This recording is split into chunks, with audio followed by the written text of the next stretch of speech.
This is day 8 of summer camp. Welcome. Today is broken, tender, and dirty fleece. And we're going to talk about how to assess those fleece, how to tell what you can do with them, and what it is that you can do with them, how you can process them, and then how to make the decision of whether or not it's something that you actually want to use or something that you can use. Okay. Just a couple notes before we get started. This is being recorded, so just a little note there. These will be available later. We'll have them on YouTube. Right now we have the first 7, I believe. Yeah, today's the 8th day. So the first 7 are all up, and those are all ready for you to take a look at. Those are on YouTube. You can access them on the Clemes Clemes YouTube channel. You can also access them on clemes.com/summer camp. Okay. The other thing that I wanted to mention here is to be nice to everybody else in the comments. Don't make us boot you and ban you. So just be nice. Don't say anything that you wouldn't want somebody to say to you. Okay. So we will keep an eye on the comments here, and that's actually a good reminder for me. Make sure that I've got everybody in here, and make sure that I've got the chat up as well. So I'll keep an eye on all of that. Okay. And Royce says, how long will the videos be up? You know, Royce, I don't know. They're up on Facebook or on YouTube for right now. They're free up there. I'm not going to take them down anytime soon. They're there. Yeah, let me just say that. They're there for now. I'm not planning on taking them down. I think they'll be here for a while. So. Okay, other couple of notes here. I had a lot of notes because the one thing I noticed about when I was doing all the editing and putting the videos up was things that I didn't say or forgot to say, or maybe didn't say enough. So one of the things that I did not say enough was talking about these Oregon and Colorado and Shave 'em to Save 'em fleece. You will find those on the clemes.com/summer camp page. There's the little product slider, so you can see them in there, and you can tick the arrows left and right and see all of them. And then there's also a little note here where you can click here to go to a page that has all of them listed out. And the one thing that I wanted to say about those is that typically this time of year, we buy about 100 fleece between Black Sheep Gathering and the Estes Park Wool Market while we're there. And this year, obviously, we don't have that opportunity to do that. But what we have done is, since Oregon is fairly close to us, the shipping is not that expensive. So we have purchased at least a couple dozen fleece from Oregon, and Henry's actually planning a trip to Colorado where he's going to go and visit about 7, I think, different producers out there. And once he's there, you know, he'll probably bring home the usual 50 to 60 fleece that we end up buying there. So the more of the Colorado and Oregon fleece that you purchase is the more that we will be able to turn around and purchase from them. So just something to think about there. Okay, we'll pass the buck along. The other thing that I wanted to mention, people have said how, you know, one of the things in the comments was, oh, how can we repay you guys for doing this? So number one, obviously placing orders is big. I mean, that helps. We really appreciate that. The other thing that we made available on the summer camp page, there's a spot both right up at the top and then down at the bottom for paying tuition. So if you want to make a contribution, click on that link. As little as $5. We really appreciate it. You know, it's a way for you guys to say thank you. Let us know what it's, you know, what the value you thought it was that we provided to you. So again, we're providing it free, not expecting anything. But if you do want to make a contribution, we've had a lot of people say, you know, how can we do this? We really appreciate it. So that's one way there. I did want to say thank you to a handful of people who have done that, who made a contribution by paying tuition. That is Susan C., Nancy A., Lisa W., Susan G., Catherine S., and Kira D. So thank you all. I really appreciate that. Okay, so before we get into the meat of it today, I wanted to just briefly talk about all the different prizes. It's been a long week. We've had a lot of stuff going on, so we've had different prizes every day. So first, I wanted to mention from the Virtue Wool Fiber Festival, we had 8 ounces of Coopworth. The winner for this one has already been chosen because this was done through the Virtue Wool Fiber Festival. So this is the only one that's no longer eligible, but you still want to go back and watch those videos and make sure you get all those code words and enter them in on the website. Okay. So that was the Virtue Wool Fiber Festival. You'll find that video there. And last Sunday was Maker on Maker with Maggie Casey. And for that one, we had 4 ounces of Gotland. 4 ounces of Gotland from Good Clean Fiber. So this is totally up for grabs. This is going to go to somebody who enters the code word for this day. So go back, watch that Maker on Maker interview with Maggie Casey. Okay. And on Monday, we did Fleece of Oregon and Colorado. And that day we did a bond fleece. Okay. So that one is here. So this bond fleece is up. You can take a look there and watch that video about the fleece of Oregon and Colorado. This is one of the Colorado fleece we talked about. And on Tuesday, we talked about getting the most out of your drum carder. That day, we did a cherry flicker. Okay, so a little fancier wood. It's a warm cherry color. It's going to age a little bit darker. I love cherry wood, one of my favorites. And on Wednesday, we did Maker on Maker with JC Boggs. Had a really fun conversation with JC. And for that one, we're giving away not just these 4 ounces of Corriedale, which is from Good Clean Fiber. We're also going to include the Corriedale / Bond issue of Ply Magazine. Okay, so you can go back and watch that little episode that we did with JC and find the code word, enter that in. You have a chance to win that. And let's see, did I miss anything? Oh, Shave 'em to Save 'em. That was Tunis. Let me see that. My Tunis walked off. But Tunis is something that you can win. Okay, pretend I'm holding it. That one was Thursday, the Shave 'em to Save 'em one, which is not up. I did have technical difficulties with that video, so you can't watch that video. It disappeared, kind of like my Tunis sample did. Friday, and I should say, the code word for that one, just go to the clemes.com/summer camp page, and the code word I wrote out there since the video is not available, okay? Yesterday, Friday, we did Maker on Maker with Judith McKenzie, and for that one, we're doing 4 ounces of Shetland. Judith loves Shetland fleece. This is 4 ounces of Shetland from Good Clean Fiber. If you go in and watch that video, she gushes about Shetland for quite a long time. Personally, I'm not the biggest fan of it, but you know, if Judith says she likes it, I mean, you kind of have to go with that. And then last but not least, today, we're doing Broken, Dirty, Tender Fleece, and we're going to give away a walnut flicker, so you can kind of see it there. If I can get the glare off of it. Walnut flicker, okay? And the thing that you need to enter that is today's code word, which today's code word,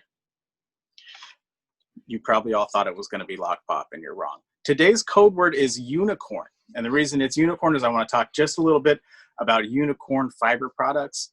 It is something that we use. That is our favorite detergent, our favorite scour for washing fleece. And since today I'm actually going to have my hand for just a little bit in some of these greasy fleece so we can talk about them, I thought it'd be a good time to mention those. Also wanted to mention that if you go to our blog, which is on clemes.com, click there. I think the second or third post back is Henry's instructions on how to wash wool. That's probably one of the most common questions that we get that isn't specifically related to how to use a drum carder or a pair of hand cards or a spinning wheel. So that's something that we do get frequently asked. We do recommend Power Scour. It's just about the only thing that we recommend using. It is available at the website, clemes.com/unicorn. And if you already have unicorn, like say you have the 16 ounce of Power Scour and you forget how much you're supposed to use, you can always go to the Power Scour page on our website. If you go to just clemes.com/unicorn and then click on any one of those, whether it's the Power Scour or the fiber wash or the fiber rinse, click on any one of those. And in the instructions, we have the link to that Henry's How to Wash Wool blog post. So really easy to find. We made it available from multiple locations. So something to think about there. Okay. I think that about covers it as far as that.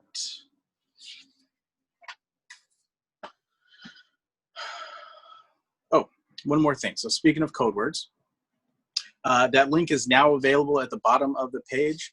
If you go to clemes.com/summercamp, scroll to the bottom of the page, you will find a link that says enter your code words here. That takes you to a Google form that lets you fill out each of the code words for all of the days. Remember, if you have at least 4 of the code words, you get entered in the grand prize drawing, with the grand prize drawing being a 1-year subscription to the Good Clean Fiber Club of your choice. Okay. A couple other things I should mention. Through the end of the day tomorrow, we have just a couple of specials on our Elite Series drum carters. The convertibles come with 30 minutes of one-on-one Zoom chat time, either Zoom or FaceTime, whatever it is that works best for you. And those also come with 4 ounces of Good Clean Fiber. And the crankless comes with 8 ounces of Good Clean Fiber and 1 hour of Zoom or FaceTime chatting. You can use that hour for whatever you want. If you want help getting it out of the box, I can shout at you from across the room. If you have a specific project that you have in mind that you want to chit chat about, or maybe you've written a book and you want to read to me for an hour, that's fine too. If it's a kid's story, maybe we can get Hank involved. And then on the double wide crankless, you get an hour as well, but you also get 16 ounces of Good Clean Fiber. And I do want to mention on those double wides as well, we have temporarily reduced the price from $4,500 to $39.99.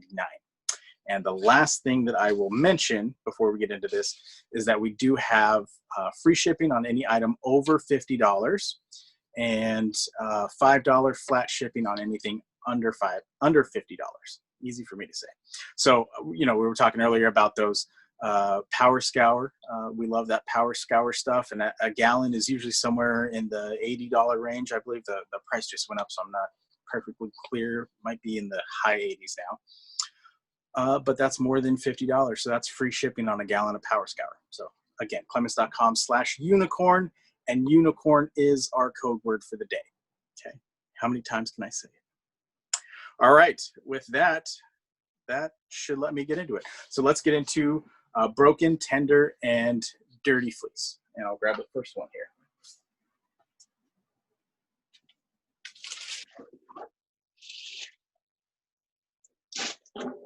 And I'm gonna switch to the overhead cam so you guys can see what I'm doing.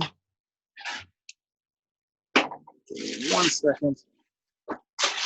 As I do that, I'm also gonna take a look at the chats and make sure I haven't missed anything. Got a couple of people in off Zoom there, so welcome to those of you who just joined us on Zoom. Sorry I didn't get to you sooner. I've got quite a few people. This might be our high water mark, actually. So welcome to day 8 of summer camp.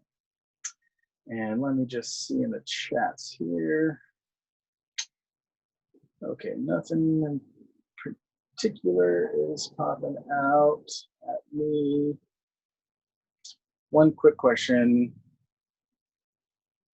about the Rolex.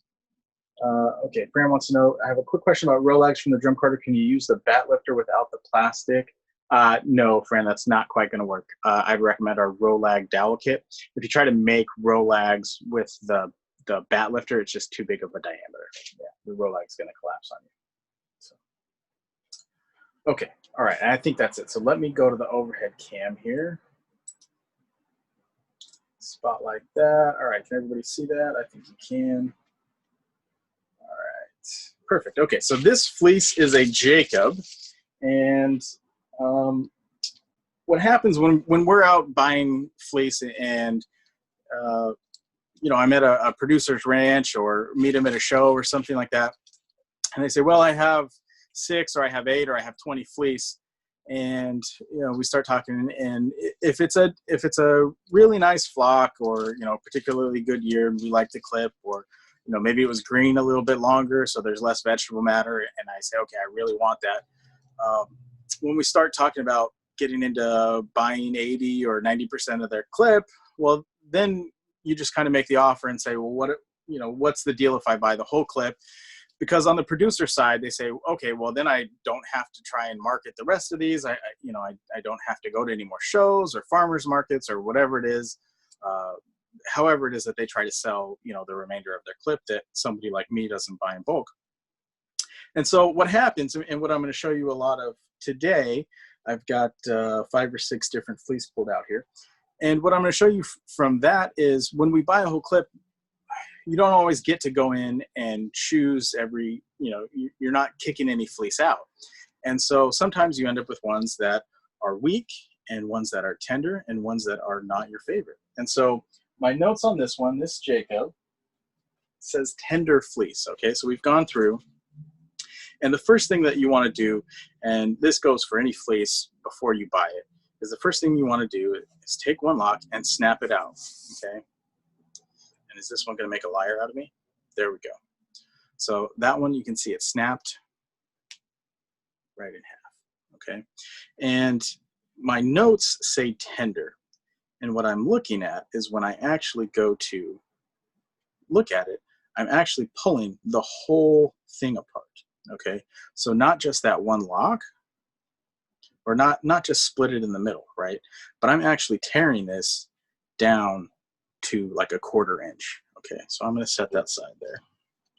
Let's go to a different part of this. Okay, now I'm going to do the same thing. I'm going to snap it out. And when I do, you can see this part of the tip broke off and didn't leave much behind. Then I want to go again and see. And again, you see this is tearing down to like 1 inch in length, 1/2 inch in length, right? There's really not much here. If I pull that off, okay, I can pull the tip off. That's great. Okay, if it was just the tip, I would say, okay, well, maybe there's still usable fleece here. But see how I can pull this down to almost nothing. That is what we would call a tender fleece. And I'd call it tender rather than a particular break, in that if it was a break, and I'll definitely get in some of these that have a break. But when I think of a break, I think of it split like, almost like someone cuts it with a scissor, right? And when I think of a tender fleece, I think of, okay, this is going to be able to be torn, right? Like, let's say I want to tear it right here, I probably can't, right? And let's say I want to tear it over here on this end, I probably can't. Okay, so that's what we talk about when we say a tender fleece. Okay, I mean, the whole thing is just really soft.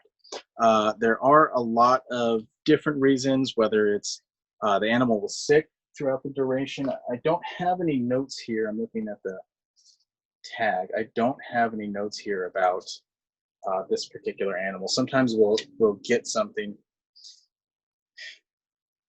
Nope, this one doesn't say anything. So sometimes, we'll have a note that comes from the producer, or when we're sitting there buying it from the producer, they'll say, oh, well, she was sick for the year. Or a lot of times, if it's just a break, you can say, okay, well, she lambed right then, or I have one today that's a ram, and we'll look at that one today. And the thought is that maybe he was busy in the pen with the girls at that time. So, he's got a pretty significant fleece break in one particular spot.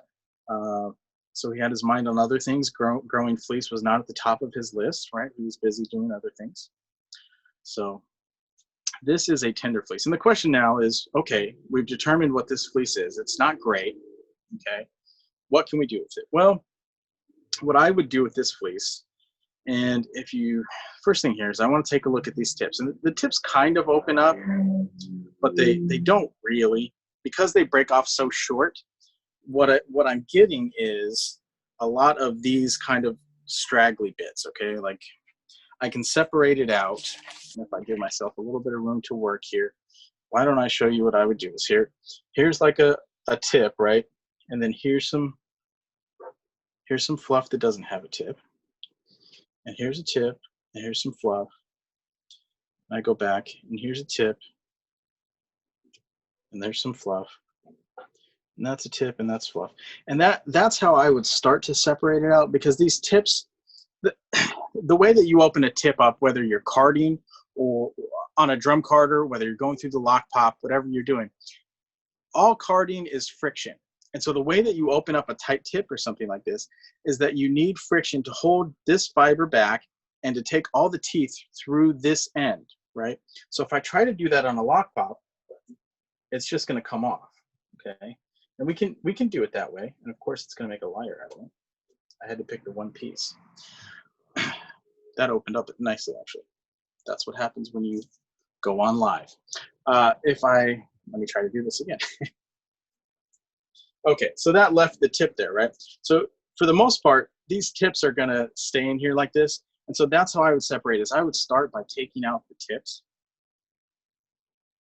Okay, whether you do it by hand, you can just pull it out like that, right? And there you have your fluffy pile. Same thing. Or whether you want to do it over here with the lock pop. You can see that? Yeah, you can, okay? So that's how I would start. The problem is, okay, now we have these tips, and the tips are, if you want something that has really, really different texture, let me see if I can hold that up for you. It's kind of hard to see. If you want something that has some really different texture, that would be fine if you were felting or something along those lines. But for me, this is going to end up being compost, mulch, something for the birds, okay? So I've got my bucket on the side there, which is where I store that stuff. Then the question is, what do you do with this, right? This is so short, so small. What are you going to do? Because it's, you know, at its smallest point, it's ½ an inch. It's a ¼ inch long. If you wanted to spin it with any amount of integrity, it'd basically be like spinning cotton, right? And even then, you're going to have it, if you were able to process it in any way, you're going to have lots of neps, lots of slubs. And so the one thing that this could be used for, and I'll get to felting because I'm sure somebody's thinking that, but the one thing that this could be used for as far as spinning is, you know, that when you're going to process this through a drum carder or anything like that, it's going to give you those neps and slubs.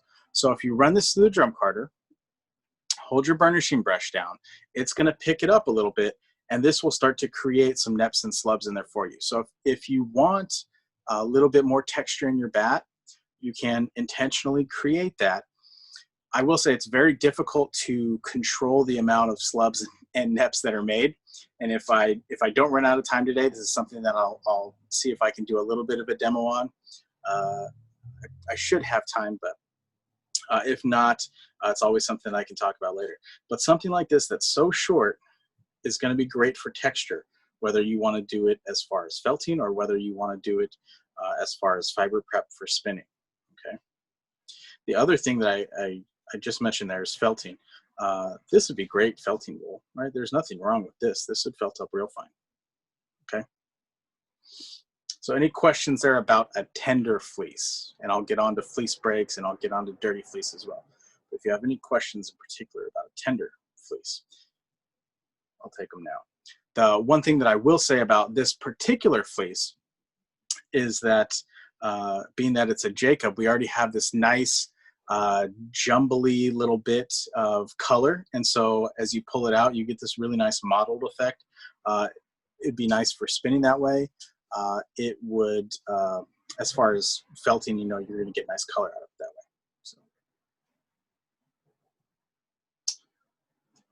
So. Roberta says, would you separate it first before washing? No, I would wash everything first. There's really not anything that I would do as far as processing before washing. Now, I mean, you could absolutely, you could throw it on the table and skirt it first, you know, skirt it maybe a little hard, knowing that what you have here is not the best fleece anyways. You might want to skirt, and knowing that the fiber that you get is going to go to sort of a specialty project where you're not going to need a whole lot of it. Like if you're going to, you know, blend this, you don't need a whole lot of the bad fiber to blend in to make your neps, right? You're not going to use a whole lot of it. So, you know, maybe the one thing I would do in the grease would be to skirt it hard. You know, if you're going to go through and do all this work, you don't want to have to deal with any vegetable matter or any tag ends or things like that, because you're probably not going to use the whole fleece for this. So that would be the one thing that I would do. Diane Barrow says, say which part you kept. I kept the part that did not have the tips, okay? So if I pull a lock out and I pull the tip off, right? Because this tip is going to be difficult to process. Of course, I grab the one lock that's actually nice and sturdy, but I have this tip in, and again, you see how this is, it's just not going to process well no matter what I try to do, because again, this is only a 1/2 inch long. There's no good way to get this to be held to open up. So I'm going to toss those tips and not worry about those. And this little bit here, that's what we'd work with, okay? And again, everything we're going to talk about today is stuff that we don't normally talk about or recommend or teach. We like to see you working with, and it sounds kind of funny, but we like to see you working with good, clean fiber, right? There's a reason that we named it that. That's going to be your most efficient use of your time. And that's also the way that we are going to train producers and shepherds how to grow good fleece, right? So if we're paying top quality for fleece, if we're paying them top dollar and top quality for their time, we're going to save ourselves a lot of money and time. Okay. Couple questions here. Would you consider blending this with something to improve structural integrity? Deanna, yes. If this was going to be my main fiber, like I said, you're going to have to spin it like cotton, right? You're going to make almost a crunchy kind of a worsted yarn out of it. So in that case, yeah, you could. But then go back to what I just said. Why wouldn't you just work with a good fleece to start with, right? So everything that I'm going to show you here today, this is kind of how you can salvage fleece that, like I said on the summer camp page, maybe you shouldn't have bought in the first place. Maybe it was the free fleece. So maybe it's maybe it's something that there's a reason it's been sitting in the back of your closet. So that's always something to think about is, do I want to spend my time working on something that, I'm not going to be happy with in the long run anyways? Okay. So that's always something to think about. Joanne wants to know, what about an old fleece? Does it get tender? No, fleece don't get tender with age. If it's tender now, it's going to be tender later. I mean, think about just a wool sweater. If you have it just sitting in the closet, it doesn't get tender with age. So same kind of thing. Wool is wool. And then she also says, how can you tell if it is an old or too old fleece? Well, the one thing I'll say about age is don't leave a fleece in the grease for any longer than you have to. If you've got a fleece that's been sitting 3 or 4 or 6 years, and especially if it's been out in the garage or in a barn and it's been high up and it's gotten hot and that grease has gotten just hot and gross and icky, number one, it's probably going to color the wool. So if it's a white fleece, it's going to come out a yellowish, brownish kind of a color. But it's just going to be really hard to process. So that as far as age, that's the part that I would say. I don't know that there's anything that's a too old fleece. Okay, couple more questions here. Oh, and I just kind of answered that there. Sorry, Kelly. Do you recommend scouring a fleece in a certain amount of time after purchasing? Yeah, for me, it's as soon as possible. That's it. I think that the moths like a greasy fleece a little bit more than they like a clean fleece, especially if you're using the power scour with the hint of lavender. Moths really hate the lavender. So, I would say wash it, get it cleaned up. Number one, you're going to lose, for the most part, you're going to lose 1/3 to half the weight on most fleece. So it's going to be lighter for you to carry around and haul around. I know we all love that nice, clean, kind of greasy smell. If you don't have a lot of the tag ends in there, you don't have the poop smell. I mean, I know we all love that lanolin smell and kind of get your face and your hands in it. But for me, I'd recommend washing it as soon as possible. Okay, Rosemary says, when a sheep's fleece is tender, is it normally throughout the whole fleece, or could there be sections that are okay? Excellent question. And my answer is yes. It could be all of those things. I like to compare, as a woodworker, I like to compare sheep to wood. When you think about it, not all wood grows the same. Some has really pretty grain.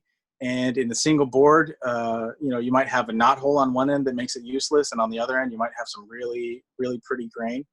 And it might be a nice, strong piece of wood. So if you think about it that way, the sheep they don't grow the same every year, even on the same sheep. So they grow a different fleece every year, different color every year, all kinds of factors that go into it.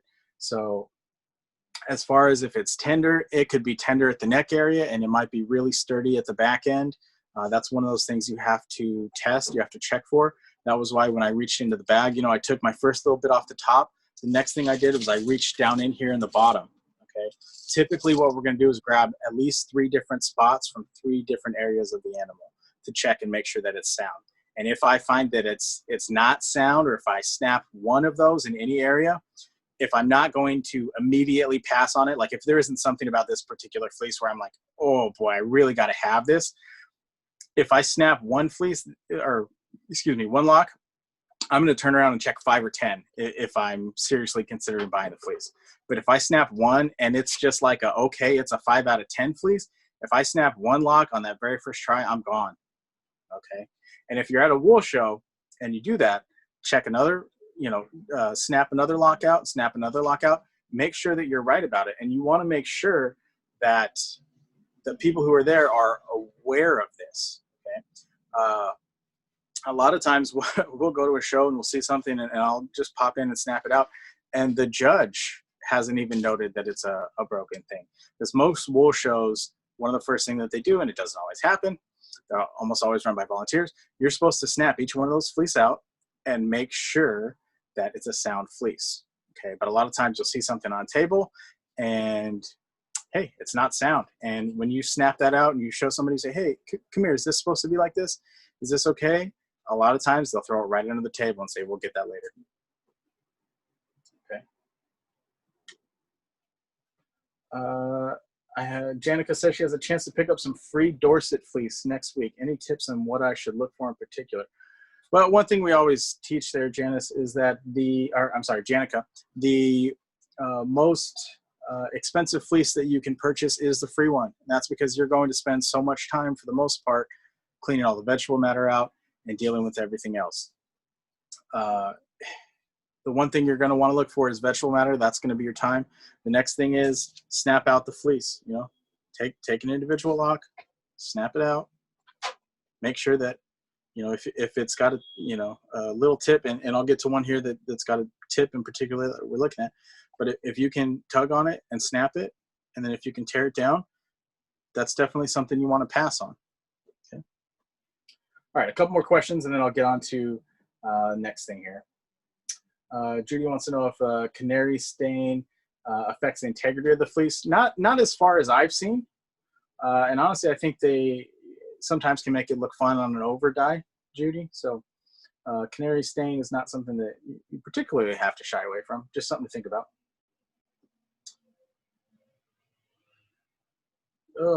Marie says she's done a lot of research on scurf and has found there isn't much you can do about it. Do we have any secrets, or do you discard fleece? Yep. I'm going to pass on it. Again, like I said, there are all these things here that I'm going to teach about and I'll talk to you about today. But would I do any of these things personally? No, I'm not going to work that hard. I'm going to pay the shepherd to work harder so that I don't have to. Okay. And Deborah wants to know, have you ever encountered fleece that are just a bag of single locks and clumps, not rolled up as one fleece? Deborah, yeah, sometimes you'll get that, especially like with the long wools, like your Wensleydales and things like that, where it's a whole bunch of just individual locks, where instead of, like, say this particular Jacob, you can tell, like, okay, the shear went right along here, right? Like, you can tell that. But yeah, sometimes you will see with a lot of those, like BFL or Wensleydale, some of those that are just those really long locks, it's going to be all individual locks. Yeah, so I mean, that is something that we've seen, and it happens. And then you also have to just check in with whoever you're buying it from, because sometimes they'll jumble them all together, like especially if they were going to send it to a mill, right? If they're throwing them together, and then also sometimes they'll throw their seconds all into one bag, and so you just want to kind of question. If you see that, I would question what you're buying. Not that it doesn't mean that it means you're buying something bad, but just question so that you know what you're buying. Okay. I'm going to put this aside and grab our next fleece. And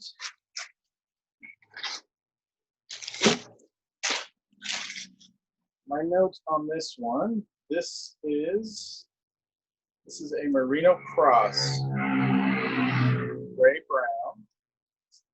And my note says weak fleece at the root end. So the root end is the end that gets cut. Okay, the tip end is the other end. It's a gorgeous looking fleece. I'm gonna grab one lock out. And I can already see what's going on with this one. Now I'm gonna hold this up. And do you see this coloration right here?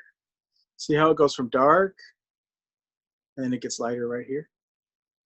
All right, now I'm gonna tell you a story about this fleece because I happen to know the producer. Let me just double check before I say all this. Okay, I do know this producer. This was a drought year in California, okay? And the problem with drought years is that you don't have the typical pasture that you would always have, okay? So you're moving your sheep around. Sometimes you're bringing in feed that you don't normally do. You know, if sometimes you're 100% pasture fed, but now all of a sudden they're going from grass to something that's got a little bit of alfalfa. You've got a shift in the minerals. Maybe they're not getting as much water, even though you're putting it in the pens for them. There's all kinds of different things that happen as far as something like a drought year. And I can tell you, this was a drought year in California. And anytime you see this color change like this, you need to be really, really wary of what you're purchasing. Because when I go to snap this fleece out, there we go. Right there. That's what we've got. Okay. And I can do the same thing all the way across this lock. I can just pull these off. Okay. And this is another one of those where we typically buy about a dozen fleece from this producer every year. And when something like this happens where it's drought wide, and this particular issue actually happened flock wide for her on that year, we still bought the fleece. I have no idea what we're going to do with it. We'll probably teach some classes. If I was teaching, basically doing this demo live in person, we could teach this. But here's the great thing about this particular fleece. I know it's a merino cross, and she crosses with a lot of Wensleydale. So she crosses to get length out of her merino, right? So even now that I've taken this tip off, I still have 3 good inches here, okay? So now, let me move this out of the way so you can see. Now I can take this to my lock pop, and I wouldn't typically do this. This is greasy. So I'm gonna curse myself later when my lock pop is all sticky. But you can see how we could open that right up, and there's still a really, really nice fleece there, okay? So that is something that a lot of times when a producer goes through a whole year, they've done all the work, and now they have a whole clip worth of fleece that's not worth nearly what they were going to get for it. You can still support them. You can still pay them for their fleece. You just aren't going to be able to pay them as much because you're going to have this extra time, because you need to go through every single one of these and get them to end up looking like that. Okay, you got to take this little 1/2 inch off and get yourself this kind of 2.5 to 3 inch lock here. Okay, but it's very, very doable. Okay, it's very simple to do, like I just did with the lock pop, like I've done by hand here. And again, it's very easy to see. If you look at it, you say, and this might not pick up quite as well through the camera, but in person, when you see this, it's dark brown all the way to right there. And I know that if I just grab this right here, that's going to come right off. And you can even see, I don't know, let me give you a full lock.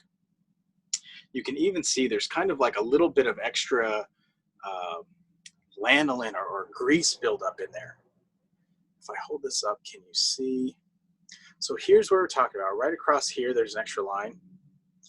And if I hold that, can you see that in that area, there's just a little bit of extra gunk going on in there? Okay, so definitely something to look for, definitely something to think about, where you can say, well, I can't pay full price for this fleece, but I don't want you to throw it away. It's a way that we can support our producers in rough times. Okay, so something to think about. This is a still going to be a really, really nice fleece. When I snap out the rest of it, it's not tender, right? Because this, what I'm guessing is, this was a one-time event. That's why there's that break right at that one particular line. Whether it was we had a bad week, whether that was that exact moment in time where the shift from pasture or grass-fed to alfalfa or something else, or whether there was a big change in minerals right at that time. But that all shows up right in here. And so the rest of this was all great. If you think about it, again, I'll go back to my tree analogy. Think about this as like rings on a tree, right? This was all perfectly fine. And then, you know, something bad happened at this ring of the tree. We had an issue right here. And, you know, then it went back to being fine. This last half inch here is probably fine as well from that side. But right at that particular line, there's just a fence line right there. No good. Okay. But this right here, this is great. I would wash this fleece, take it to my lock pop, take that little half inch off, and then just toss it in the drum carter. At this length, 3 inches, it's something that could go either way as far as this would be great for woolen, it'd be great for semi-worsted, whatever you want to do with it, okay? And let me take a look here at questions while I wash my hands with some baby wipes. And yes, let me see who said that. Fran, you are right about the CVM, Fran. CVM does have multiple colors in the lock. Typically what we mean by that is that you will see the different colors appear in the lock vertically, not horizontally. So this is like a color shift right at a line. Like I said, it's almost like you're looking for somebody to cut it with a scissors, right? Like there's just a color change right there. With the CVMs and with the Jacobs, you might have one particular lock where when you pull this lock out, instead of like in this case, it's all a solid color of brown. When you're looking at the individual strands, you might see different colors in there. The CVM though, you will find color all over the place. So that is one thing you need to look at. Okay, so when it comes down to it, you have to make that decision. You need to snap those fibers out and take a look. But that's just something, to me, that's always, when I see a color shift, you see something, you go, wow, this is so gorgeous. And I see it a lot at wool shows. Say, man, this is really nice. This would be fun. This is going to make a nice variegated yarn. And then you snap it out and it snaps right at that line and you go, well, that was pretty silly of me. I should have known better. Valerie says, so how would you clean your lock pop if it was greasy? I would take some wool, maybe something that I'm not going to keep, maybe like that Jacob, and I would run that Jacob through here, and that's going to take a little bit of that off. Same thing with a drum carter. If you have some wool that you're not necessarily going to keep, you can run that through your drum carter. The other thing you can do is around Halloween time, you get that free, not free, but real cheap fake cobweb stuff, which is all nylon. And you can run that through your drum carter. You can run that through your lock pop. If you cut it to about 3.5 inches, it's really coarse and kind of abrasive, and that'll take any little bit of grease off. Joanne says, can you just cut the weekend off? You can, Joanne, cut the end off. The issue with that is that you might not take enough. Okay, so you might have little bits, so that's going to create some neps and noils from you when you go to process it. The other thing is, if you take off too much, well, then you're leaving some on the table. So it's up to you. You absolutely can if you want to. No worries. Deborah says, scour first, then hand pull a short bit off, right? You got it, Deborah. Judy has a free, in air quotes, lamb fleece. I like it. That felted on the lamb. Oh, that felted on the lamb, but the shorn ends are fine. Can I just use scissors to cut the felted mat off? You absolutely can, Judy. Yeah. That's the kind of the funny thing. People have this, I guess they're really scared about cutting fibers. If you think about it, both ends are cut, right? Unless it's a lamb and you have those little bit of tips and those cute curly Q-tips. But I'll tell you something about those. A lot of the time, those tips are weak and they're going to come off anyways. So yeah, cut it off. Cut off both ends, whatever you have to. As long as it doesn't make it so short that it's unusable, right? So if it's so short that it's unusable, well, then it wasn't a usable fleece in the first place anyways. Okay. Lois says it is a thinner area of the fiber and appears as a different color. Yeah, you got it, Lois. Okay, so I'm gonna move on from this fleece. And keep my tag with it so I know what it is. And who's next? Ah, okay. This one is a lamb fleece. So that's one thing that you always have to take a look at is with a lamb fleece. Lambs always give you all kinds of trouble. Now, I was actually just talking about little curly Q-tips, so let's see if I can hold this up. Can you see those little tiny, see how that's really curly? Now this is CVM. I believe this is CVM. What is this? Sorry, this is a Wensleydale CVM Cotswold.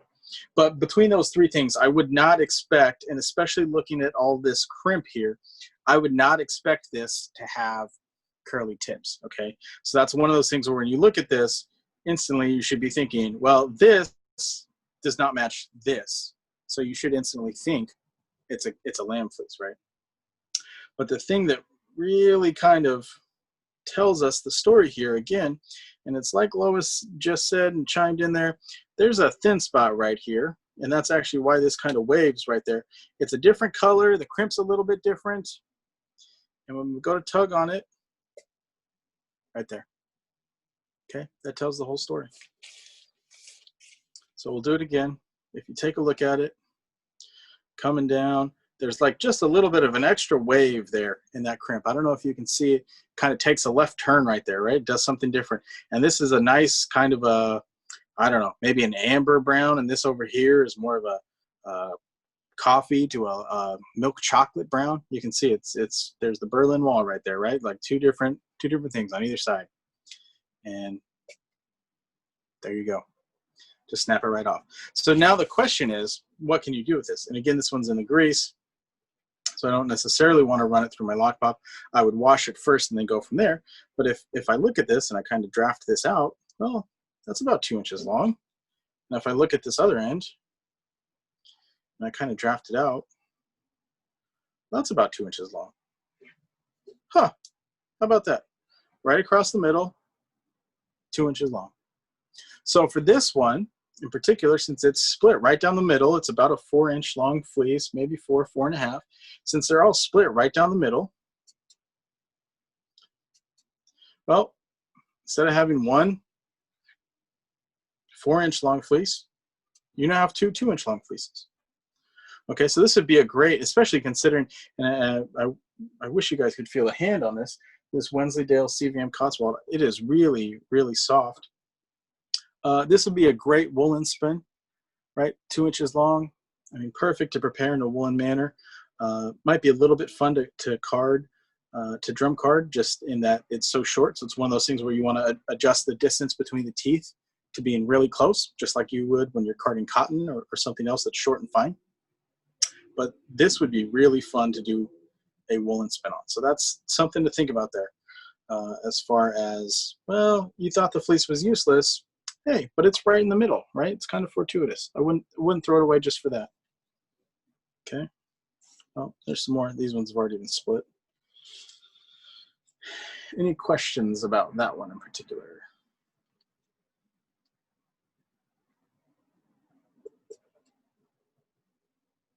All right, there we go again. They're going to split right there. And let's make sure it goes throughout the fleece, right? Because that's something I'd always recommend checking. And yeah, you can see right there. There's that extra little bit of crimp.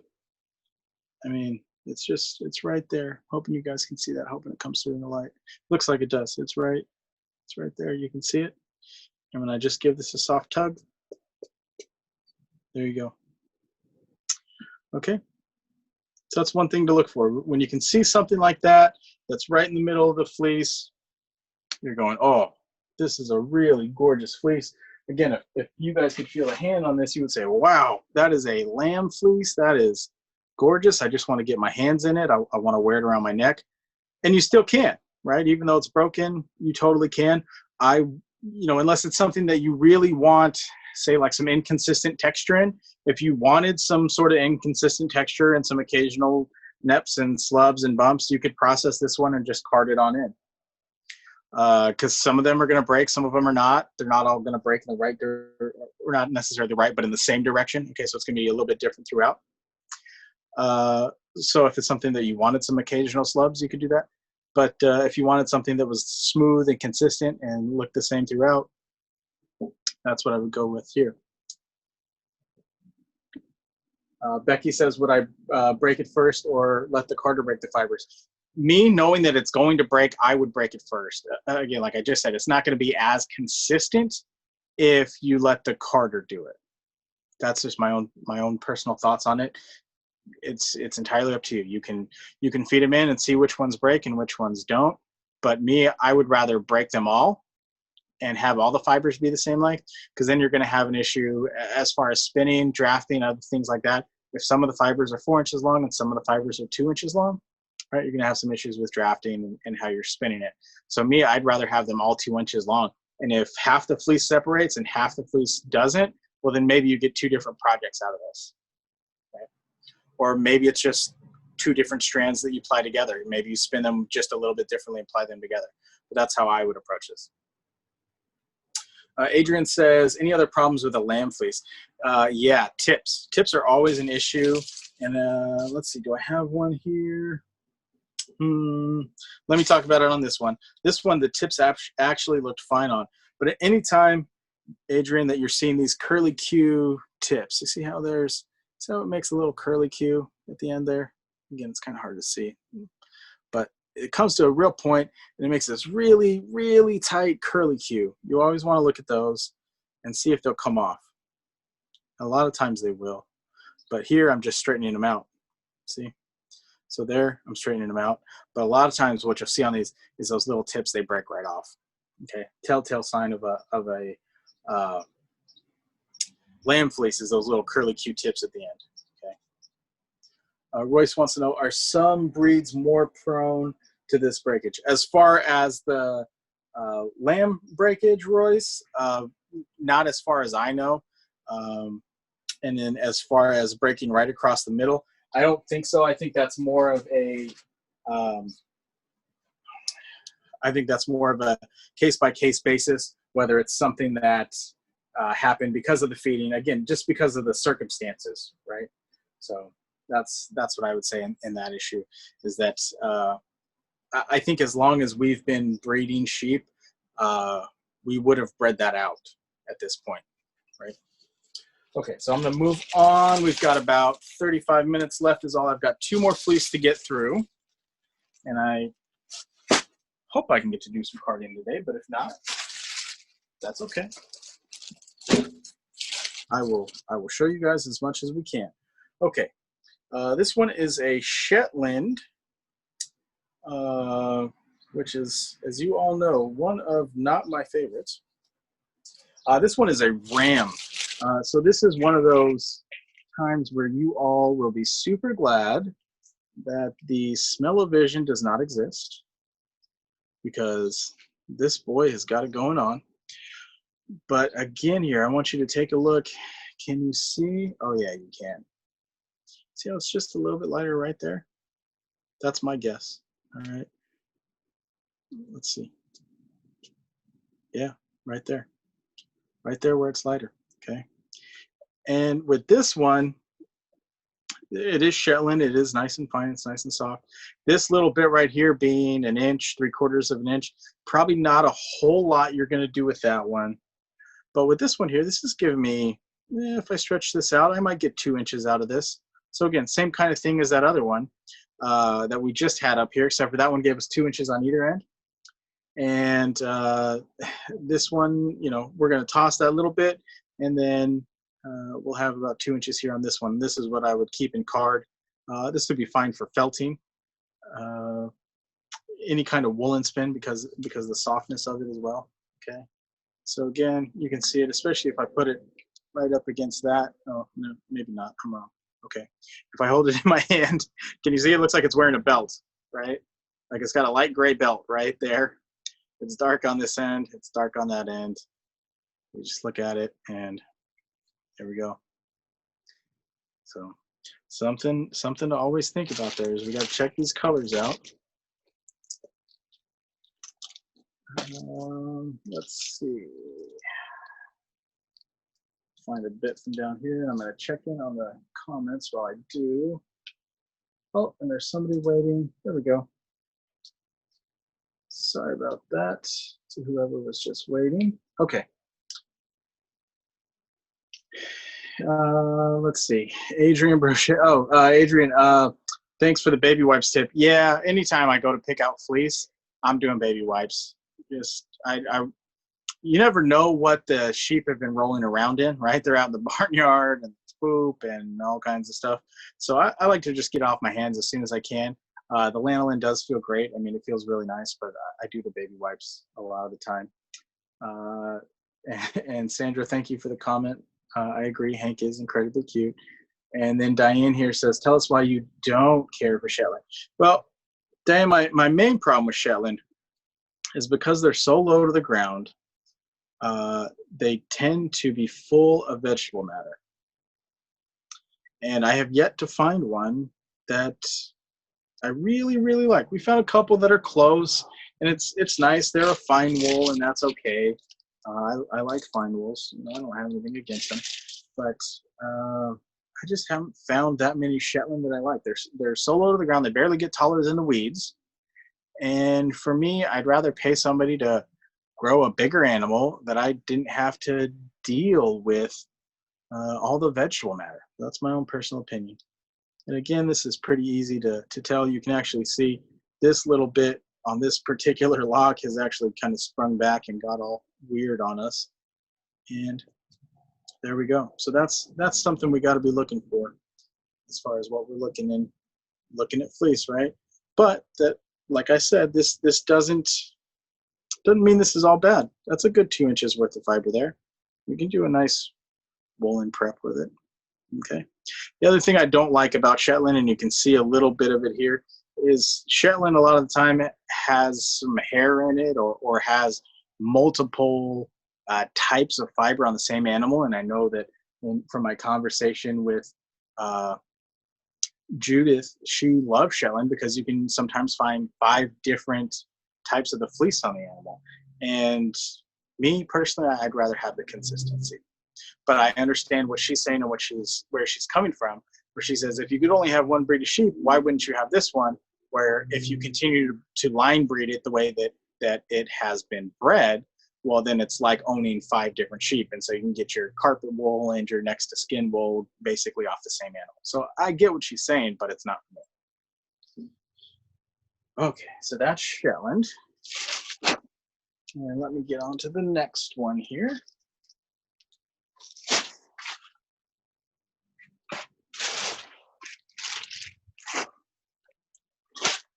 Oh, move my tags around so that I don't lose track of which one's which.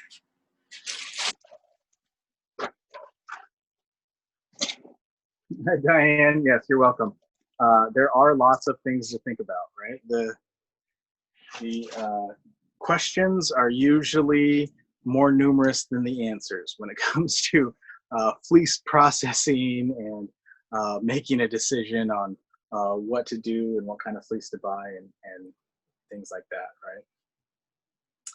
Yeah. Okay, so this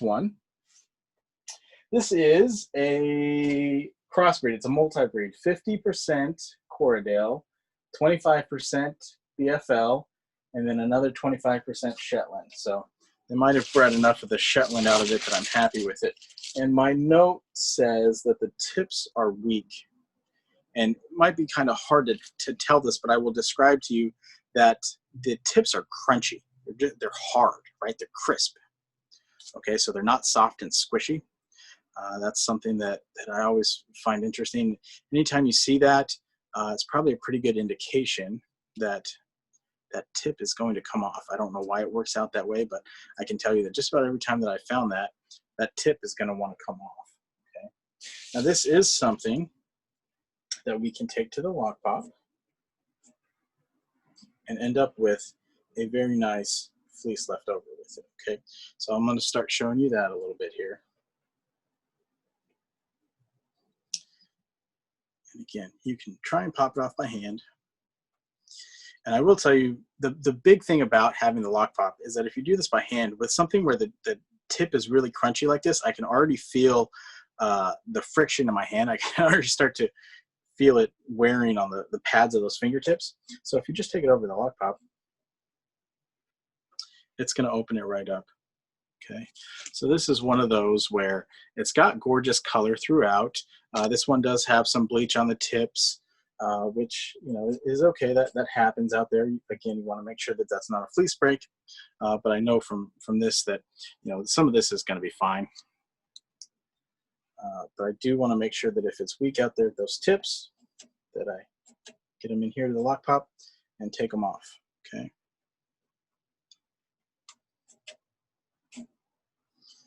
There we go.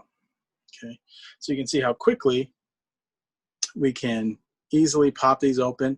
We have really nice fleece here, about 3-4 inches left on most of these locks. And again, this is a nice crossbreed. This is a Corriedale Shetland, what is it? Corriedale Shetland BFL. So really nice crossbreed here. Soft hand, good length, kind of a medium crimp. But just from those few, if I grab my slinging brush,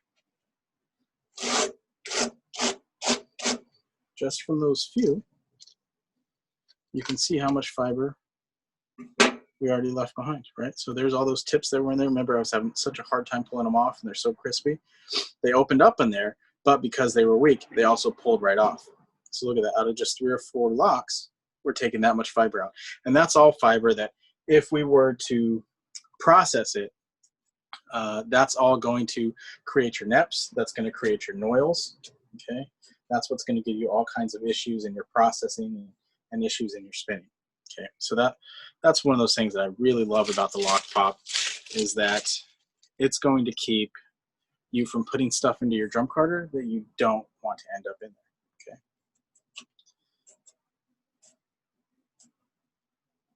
and this one, it's got a nice solid butt end there, so let's flick that open with the lock pop, and there we go. I mean, there's a night and day difference between this, which is, you know, pretty much an unusable fleece, because there we go, that's what I was looking for. That's what happened in my testing, right? So here's a really good sample. We'll start with this.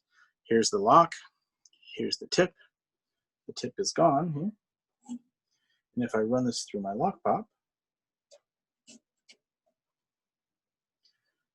we now have a tip that we're going to toss, and really nice little bit of fleece that we can work with. Okay. All right. Any questions about working with broken fleece or anything like that? I do have one more sample that I want to go through, and that's, I have a really dirty fleece that I'll talk about. So if you have any questions about fleece breaks or tender fleece, I'll take those now. Okay. Deborah says she's seen roving with intact tips that broke off. Yeah, and that's my thing. You know, Dad and I always talk about, if you're going to spend the time to process something, you're going to spin it yourself. You're going to knit it yourself. You're going to do all the tailoring, everything like that yourself. Then why aren't you processing it yourself? Because how else do you know what's in it? If it's something, even if it's a really reputable mill that you use, you know, local mill, I understand you want to support them. I get that. But there's no other way to say that you know everything that went into this, right? Like if you say, all right, I put my hands in the fleece, I knew exactly what it felt like when there was grease in it, and then I washed it. That whole process, you can say I controlled the whole process from end to end once it came off the sheep. And then if there's any issues with it, you know it's you, right? So if I found roving that had a broken off tip in it, automatically I'm going to be suspect, because you know that a lot of the fiber looked like this, right? It looked good, but it had a tip that broke off. And when you went to process it, that tip broke right off. Looks just like that. The rest of this went into roving. But how do you know that all of those tips got broken off? So you know that as soon as you go to spin it, you go to knit it, weave it, whatever it is. First time you go to wash it, it's going to nip and oil because there's all of these little short bits in it that were in the tip. Okay? So that's one of the things that Dad and I always push as far as if you're going to spend the time, really spend the time. I mean, I get it. It's not something that we can do all the time. But if you're going to say, I'd like to make something that's, you know, an heirloom, something that I'm going to pass down, that's where I would start with. A couple of questions here before I move on then. Do you have any tips dealing with lots of VM? Yeah, Diane, I'm going to get to that in just a second. Judy says she ordered a lock pop. Well, thank you, Judy. Appreciate it. Lock pops are great. We do love it. Adrian says, could you talk about the producer's obligation to disclose these defects? Adrian, I wish that there really was some sort of obligation. Buying fleece is really a buyer beware sport as far as I'm concerned. You can't be mad at them when a lot of the time the producers hardly know what they're selling, especially with these things now where we've got people into shave them to save them. It's really on us as fiber artists to educate these producers who have never sold their fleece before, right? They've had sheep and mainly it's to mow the lawn, and you know, maybe they kind of lucked into having a save them to shave them breed because that's what the neighbor had, or something along those lines. And you know, they're used to shearing being this annoying thing that they have to do once a year, and they don't care about the fiber or the vegetable matter in there or the integrity or anything else like that. So it's up to you. If you're at a wool show, if you're at a producer's place, whatever it is, to pass on a fleece that doesn't have, you know, if you're at a wool show, pass on that fleece that doesn't have it. If you have a chance to talk to the producer, you know, if you're out at their ranch, and you have that chance to educate them and say, you know, I want to support you and I will pay, you know, what you're asking, or, you know, maybe it's not quite worth this much, but you can do this, this, and this, and I will pay you more for it, right? Like if you say, well, I don't want vegetable matter, so here are a couple things you can do. You can coat it. There are a lot of things you can do as far as how they're feeding and where they're feeding. Maybe they have too many animals there and you know, the pasture can't support it, so they're bringing a lot of alfalfa or hay or whatever it is to feed them. And that's getting a lot of VM in the fiber. And honestly, if they had fewer animals, they could make more money on their clip overall. So that's a conversation I think that needs to be had on a wide level between artists and producers. And I think it's something that we need to say, I understand that you're looking for X, whether it's you want your weeds down, whether you're looking for meat production, whatever it is. But I am looking for this, and I am willing to help you make more money if you can do this, this, and this. Okay. All right, a couple more questions here, and then I'll start talking about dirt and vegetable matter. Barbara said she is lock popping right now. I love it. Lock popping along. And Diane says, Judith suggested that the shearer's name be included in the info when you're buying a fleece. That way there would be accountability in that aspect. Yeah, I agree, Diane. I think that's a great thing. Second cuts are a big issue. I think it's something that the lock pop kind of negates that.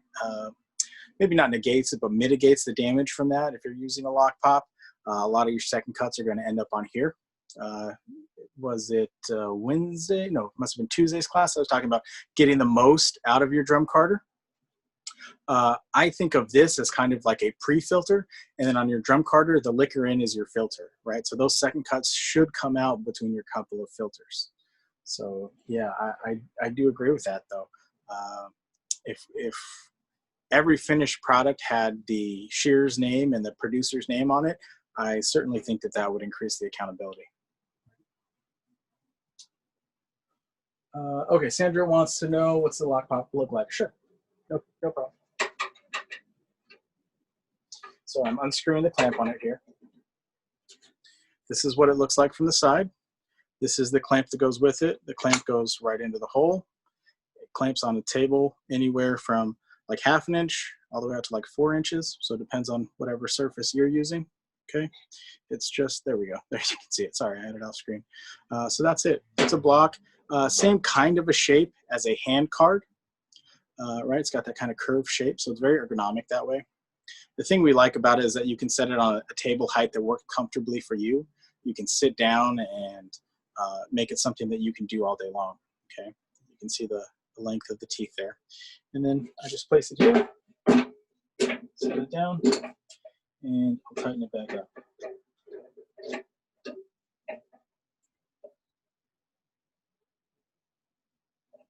Okay, and let me move this out of the way, and I will grab my last little bit of the day.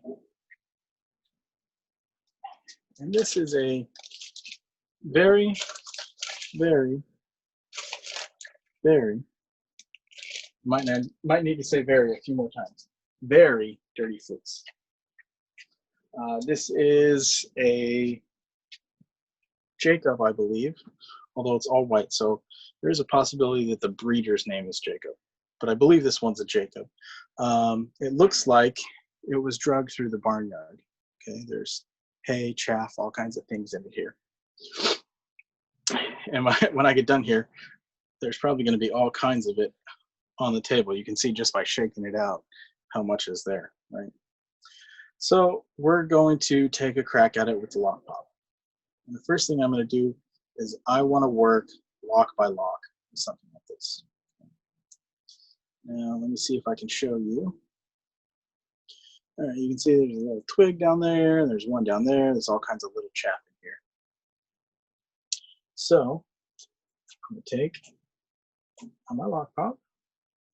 And again, you want to think about this kind of like a flicker. With a flicker, you're doing a flicking motion. Okay. And we want to get this so thin and wispy, lofty and airy that I can see through it. Okay, you can barely see on the camera there that it's actually on my hand, right? Like, I promise, it's right here. Okay, but if we get it that thin, for the most part, all that vegetable matter, all that stuff is going to fall right out. And that's what I really love the lock pop for something like this. So let me get into maybe a little more grungy part. Can you see how bad that is? It's kind of hard, but yeah, you can tell, right? It's pretty gross. And as I pull this out, stuff is just going to fall out. But let's start and go through it. And you can see that little bit that we did there, open up. You can see how you can see through that cloud. No vegetable matter there at all, right? Let's go back. Same thing. And then once you've got both tip ends open, you can kind of drag it all the way through. And as you do, that's going to really open it up. The other trick I should mention, let me clean this off and then I'll show you. And I will give credit where credit's due on this. I really hate to, but I will give Henry some credit for this. Is he found out this little trick where you can use one end of the lock pop as kind of like your dirty end. Okay, so we're gonna work down here, and I saw this bit was a little bit tender, so it left some of it there, right? So this looks pretty good. And then for kind of like my final pass that I want to do where I want to knock some stuff out, I'll do it down here on the second half, okay? So a lot more stuff's gonna end up here, just a little bit's gonna end up here. So kind of almost using it as two separate halves, right?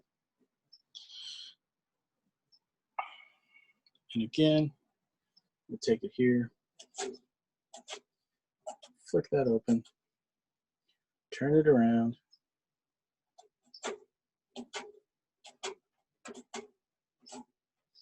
and there, we're finally through it. It's nice and open up. And then just give it one last pass through here. And as it comes through here, all that stuff's gonna fall out. Okay. And again, to pull through the way I do there, instead of flicking it, it has to be really, really open.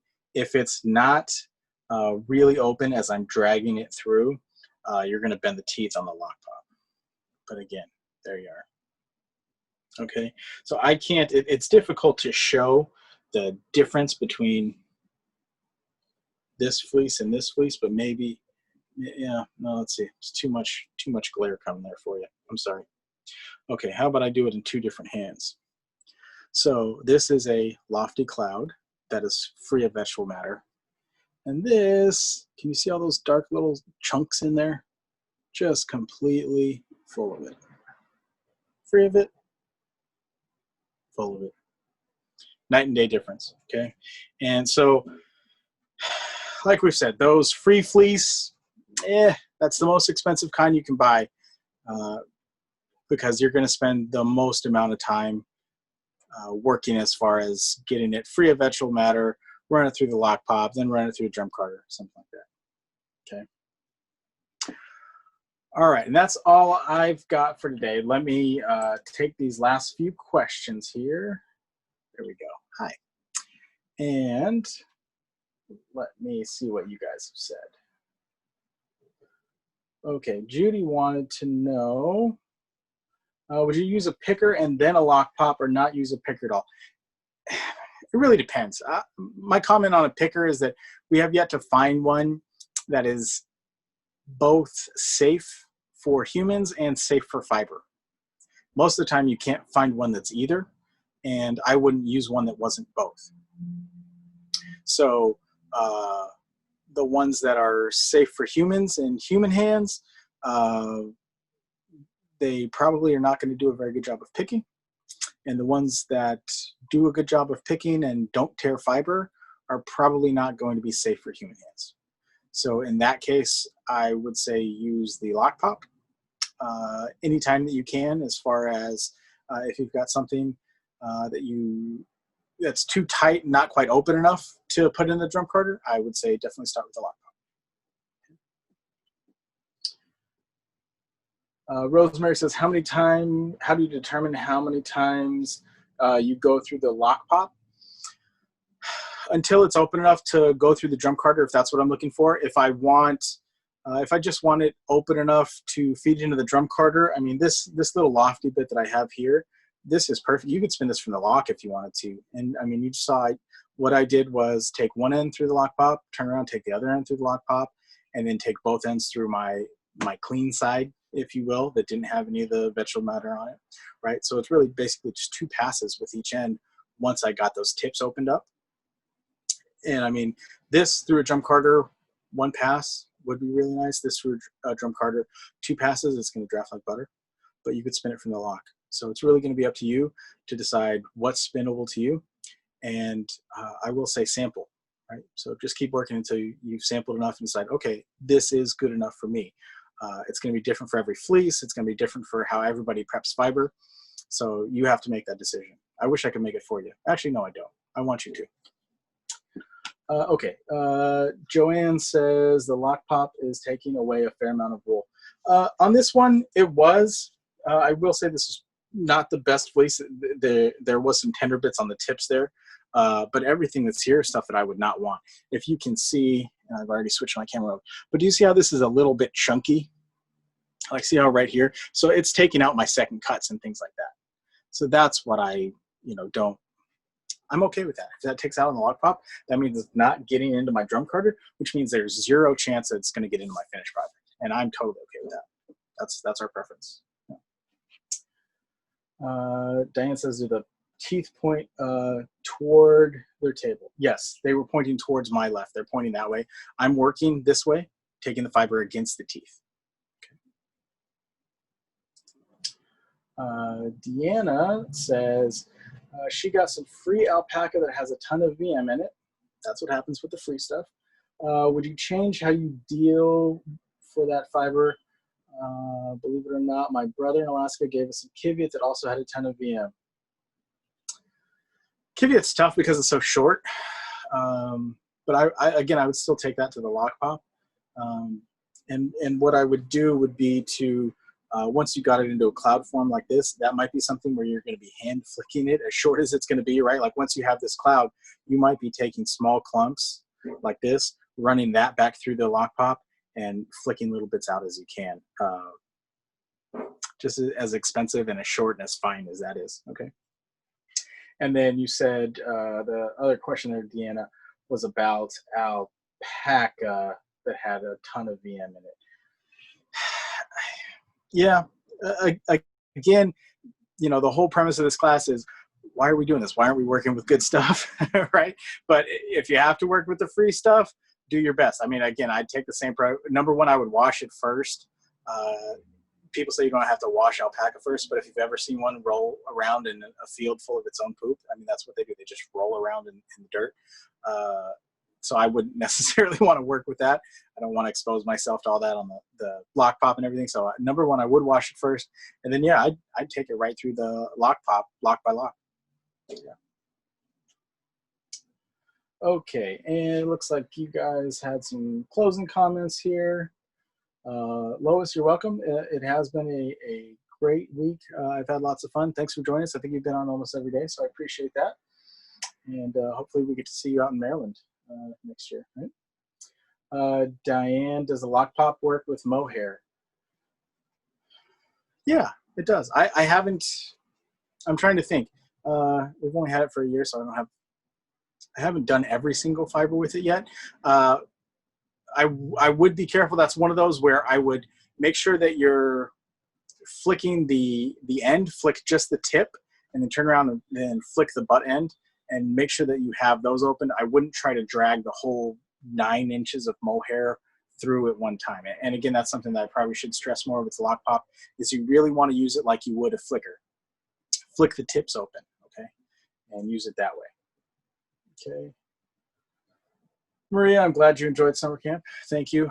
We've learned a lot the last 8 days here, not just about setting up this and processing video, but it's been a lot of fun. I've learned something every day. I think our 3 guests that we had on were amazing. I learned just as much as you guys did. I had no idea how any of that was going to go. That was unscripted. It was all kinds of fun. I can tell you, we'll probably have something similar in the future. This was so much fun that we're going to have to.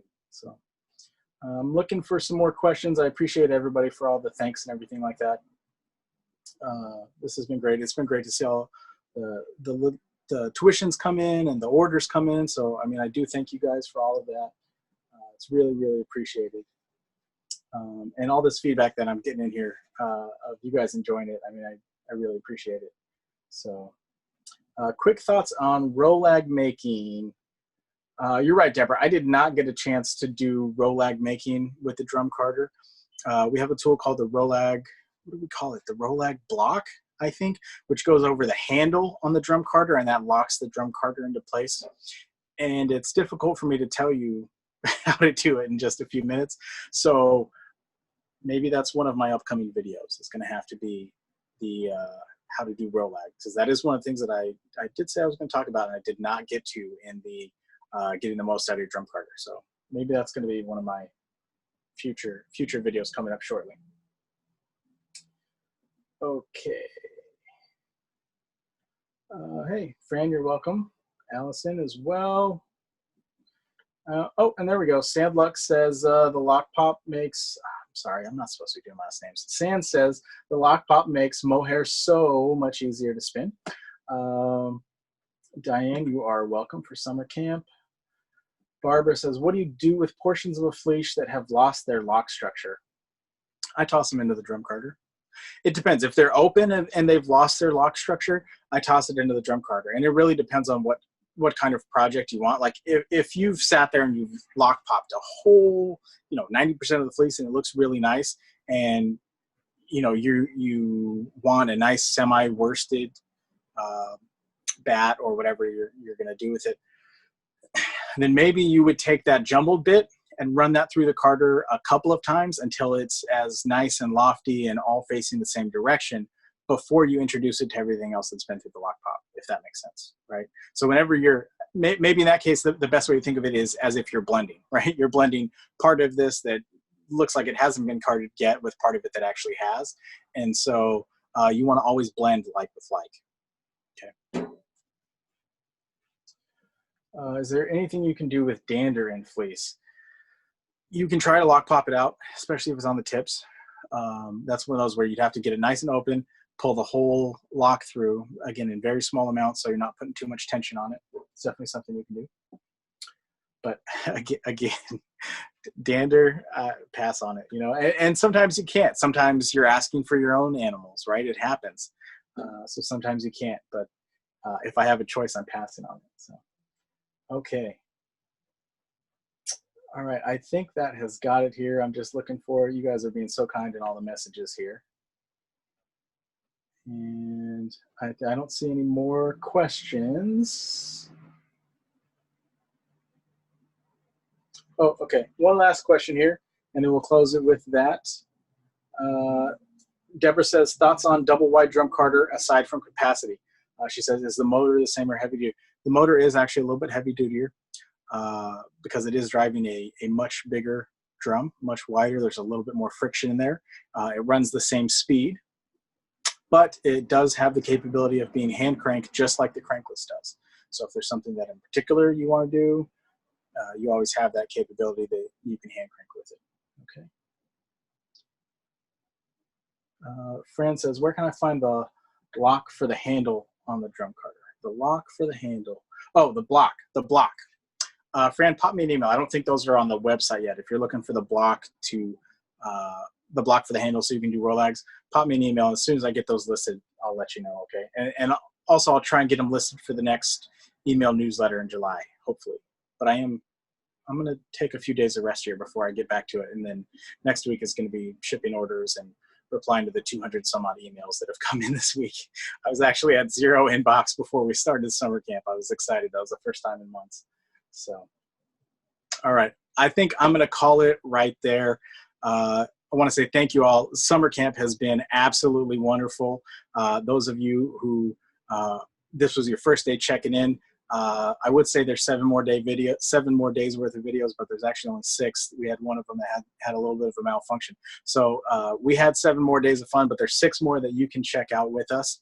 So all kinds of things for you to see, whether it was the maker on maker interviews or talking about different kinds of fleece or getting the most out of your drum carder and everything. As far as the different videos, you can see them all on our YouTube channel. You can see it at clemes.com/summercamp. And you can find us on Instagram. You can find us on Facebook. And our website is clemes.com. You can sign up for our email newsletters there. And I saw that one quick question come in right there, which is a good question. The deals on the drum carders, they end tomorrow at midnight, okay? So that's your free fiber and your Zoom sessions and things like that. Those sales end tomorrow night, Sunday night at midnight. And with that, I will say thank you all for joining summer camp, and hope to see you again soon next time we do one of these things. Thanks.